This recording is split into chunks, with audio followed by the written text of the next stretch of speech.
So if you want to fine-tune your reading of Quran, learning these symbols is a must. On the right side here, you see all the variations of Tanween in the Holy Quran. Tanween is the addition of noon at the end of a word. Normally you will see this sign if you read any Arabic text. In the Quran, however, there are 3 variations for each type of Tanween, and this is what they mean. The first sign is the normal Tanween, in which you will fully pronounce and show the noon at the end of the word, like in this example. وَلَهُمْ عَذَابٌ عَظِيمٌ. The second sign means Tanween with assimilation. Assimilation means fusing the noon with whatever sound that comes after it, like in this example. وَعَلَى أَبْصَارِهِمْ غِشَاوَةٌ وَلَهُمْ عَذَابٌ عَظِيمٌ. So we fused the noon at the end of غِشَاوَةٌ with the waw that comes after it. So غِشَاوَةٌ وَلَهُمْ. The third variation means that you turn the noon in the Tanween into a meme, like in this example. أَفَكُلَّمَا جَاءَكُمْ رَسُولٌ بِمَا لَا تَهْوَى. So we turned the noon at the end of رَسُولٌ into a meme, as you can see in this example. The best way to train this is using ayahs that contain all 3 of them to hear the difference properly, like in this example. صُمٌّ بُكْمٌ عُمْيٌ فَهُمْ لَا يَرْجِعُونَ. Tanween al-Fath will have the same variations with a little bit of difference. So the first sign will be the full Tanween, in which you will fully pronounce the noon at the end of the word, like in this example.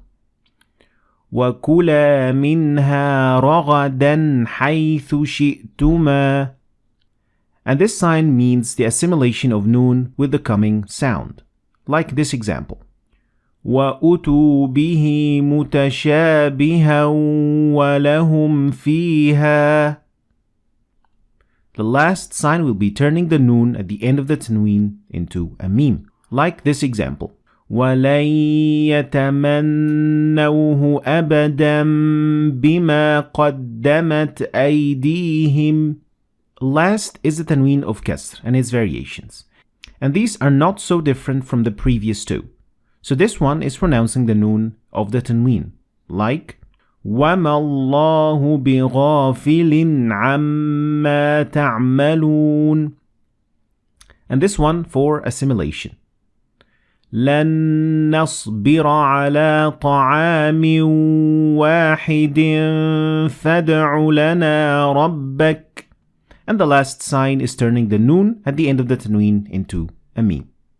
Next is a sign that looks a little bit like the Sad, and it actually stands for Wasl, and it refers to the Hamza al-Wasl, and it means that the Hamza or the Alif is not pronounced, like in this example. فَقَدْ اسْتَمْسَكَ بِالْعُرْوَةِ الْوُثْقَى لَا انْفِصَامَ لَهَا. As you can see, I'm completely ignoring the Alif in istamsak. So I said فَقَدْ اسْتَمْسَكَ. And the same way in the following word, لَا انْفِصَامَ لَهَا. So the Alif is completely not pronounced. Next is the sign that looks like Sukoon. However, it is not a Sukoon. Normally in Arabic texts, this sign would mean Sukoon. In Quran, however, it means that you will not pronounce the letter at all. For example, الله ولي الذين آمنوا يخرجهم. Now, as you can see, there is an alif, and above the alif is this sign. It looks like a circle, and it means that the alif is not pronounced. So we say آمنوا, not آمنوا. Another example is وَلَا تَقُولَنَّ لِشَيْءٍ إِنِّي فَاعِلٌ. Now, as you can see, the alif in shay, it is written, but it is not pronounced. So we say shay. The alif is not there.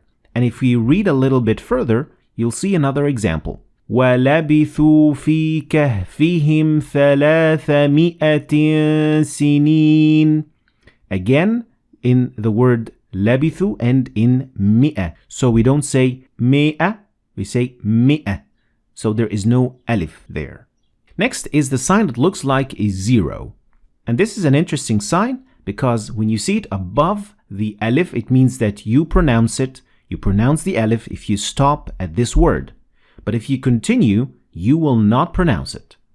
Like in this example. So if you stop at the word, you will have to pronounce the alif. And you will say, وَهُوَ يُحَاوِرُهُ أَنَا. But if you continue, you will not pronounce the alif. وَهُوَ يُحَاوِرُهُ أَنَا أَكْثَرُ مِنْكَ مَالًا. So I didn't pronounce the alif when I continued reading the word. Another example which is a bit more common when it comes at the end of the ayah, like in this example. يَا لَيْتَنَا أَطَعْنَا اللَّهَ وَأَطَعْنَا الرَّسُولَ. So the alif is pronounced because I stopped at the end of the word. Next is a sign that looks like a full circle.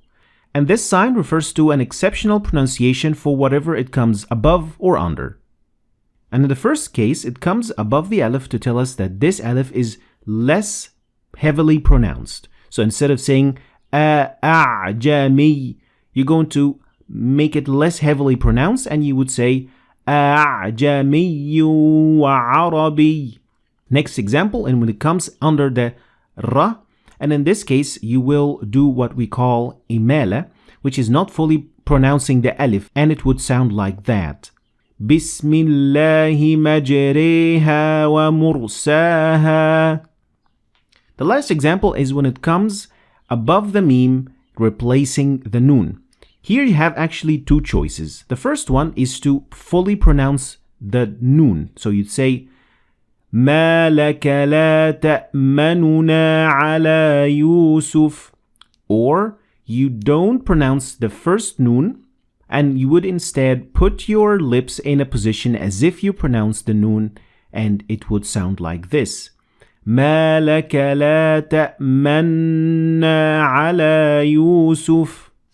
Next is the sign that looks like a small ha. And this sign is actually the sign that refers to the Sukoon. There's also another sign for Sukoon in Quran, and that is completely nothing. Like in this example. وَلَن تَرْضَى عَنْكَ الْيَهُودِ. Now, as you can see, the noon in len has Sukoon, but there is nothing there. And in the word tarda, there is a Sukoon above the ra.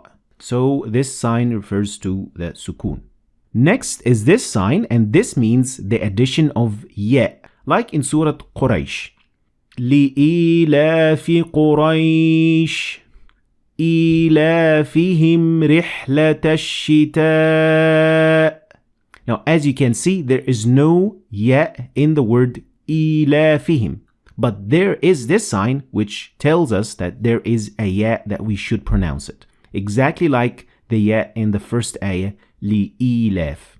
So there is a ya here. This is a pretty common sign. It could be a little bit confusing if you forget to pronounce the ya in some positions. Next is the sign that looks like a waw, and it is exactly what you think it looks like. It is also the addition of a waw that is not actually there. So you should pronounce it even though it is not written in there. Like in this example. وَإِنَّ مِنْهُمْ لَفَرِيقًا يَلْوُونَ أَلْسِنَتَهُمْ. So there is two waws here. One of them is already written, but the other one we have this sign to tell us that it is there. So you would say يَلْوُونَ. Next is the sign that looks like a small alif, and it is actually an alif that is not in the word. Like Bismillahir Rahmanir Rahim. So we say Ar-Rahman, not Ar-Rahman. So there is an alif that is not part of the word. Next is the sign that looks like a noon. Again, this also refers to the noon, a noon that is not there in the ayah, but you must pronounce it. Like وَكَذَلِكَ نُنْجِي الْمُؤْمِنِينَ. Last is the sin, and there are two possibilities here for this scene. The first is when it comes above the Sad, like what you see here, like in this example. Wallahu yaqbidu wa yabsutu. And it means that even though the word is originally pronounced or written using the Sad, like in this example, it is better or more common to pronounce the Sin instead of Sad. So it is better to say wa yabsutu. So you pronounce the Sin instead of the Sad. If it is the other way around, meaning that the Sin is under the Sad, it means that it is more common to pronounce this word with the Sad instead of the Sin, like in this example. أَمْ هُمُ الْمُصَيْطِرُونَ. So, in this example, it is better or more common to pronounce this word using the Sad instead of the Sin. So for those who watched the video until the end, I have a gift for you. You can find it in the description, download it, and use it for whatever is good. Thanks for watching. If you liked what you've seen today or learned something new, make sure you like and share the video for other people to learn from it. And don't forget to subscribe to my channel to see more videos like this. Thanks for watching, and see you next time.